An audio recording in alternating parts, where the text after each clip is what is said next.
लक्ष्मी जी और शरद पूर्णिमा की महिमा अनंत है। सनातन धर्म के पौराणिक ग्रंथों के अनुसार देवी लक्ष्मी जी का जन्म अश्विन शुक्ल पक्ष की पूर्णिमा के दिन हुआ था।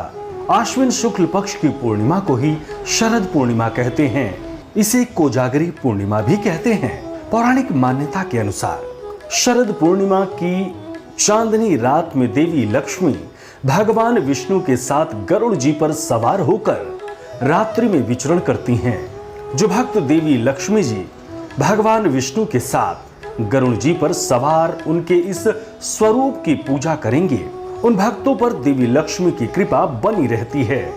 मान्यता है कि मां लक्ष्मी इस दिन रात में जगने और मां लक्ष्मी की आराधना करने वाले को धन और वैभव का आशीर्वाद देती हैं। इस रात को लक्ष्मी पूजन करना, रात्रि जागरण करना धन समृद्धिदायक माना गया है। माता लक्ष्मी अपने भक्तों को धन धान्य से पूर्ण करती हैं। इस दिन रात भर जागकर मां लक्ष्मी का भजन करना चाहिए। इस दिन घर में लक्ष्मी जी और नारायण जी की पूजा करनी चाहिए।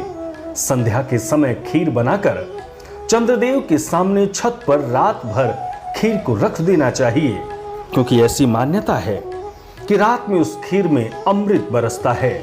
सुबह उस खीर का प्रसाद बांटकर पूजन अर्चन करना चाहिए। विज्ञान भी कहता है कि अश्विन शुक्ल पक्ष की पूर्णिमा को चंद्रमा पृथ्वी के सबसे निकट होता है और बलवान होता है। चंद्रमा की किरणों की छटा धरती को दुधिया रोशनी से नहला देती है। इस छटा के बीच पूर्णिमा का त्योहार सनातनी परंपरा के रूप में मनाया जाता है। इस दिन चंद्रमा से अमृत बरसता है। महिलाएं शाम ढलने के बाद पूजन अर्चन करती हैं और छत पर अल्पना बनाकर गन्ना खीर रखती हैं। यही मान्यता है। कहा जाता है कि रात में चांद की रोशनी में रखी गई खीर खाने से पित्त रोगों से छुटकारा मिलता है। वहीं ज्योतिष की माने तो शरद पूर्णिमा इस दिन जन्म कुंडली में कमजोर चंद्रमा वाले जातक को ठीक कर देता है। चंद्रमा बलवान होने से किसी भी प्रकार के शारीरिक दोष और रोग नहीं होते हैं।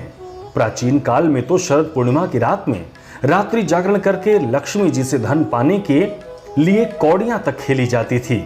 स्वास्थ्य के लिहाज से भी शरद पूर्णिमा बेहद महत्वपूर्ण मानी गई है। शरद पूर्णिमा की रात को चंद्रमा की किरणों से अमृत बरसता है। ये किरणें स्वास्थ्य के लिए अत्यंत लाभदायी हैं।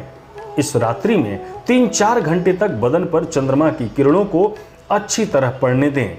इससे त्वचा मुलायम, कोमल और कंचन सी दमकने लगेगी। शरीर के कई रोग दूर होने लगते हैं।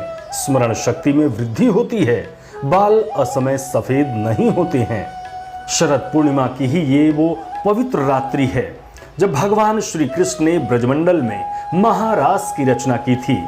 भगवान ने अपने योग माया का आश्रय लेकर उस सुंदर शरद पूर्णिमा की रात्रि का निर्माण किया। धन्य है और दिव्य है यह शरद पूर्णिमा की रात्रि। आप भी पूरे भक्तिभाव के साथ माता लक्ष्मी की आराधना करें, पूजन करें और भगवान श्री कृष्ण में, राधा रानी में रम जाएं। आप सभी को शरद पूर्णिमा की हार्दिक शुभकामनाएं और बधाई। सब्सक्राइब करें टोटल भक्ति को। अब हमारे वीडियोस को सबसे पहले देखने के लिए बेल आइकन को दबाना ना भूलें।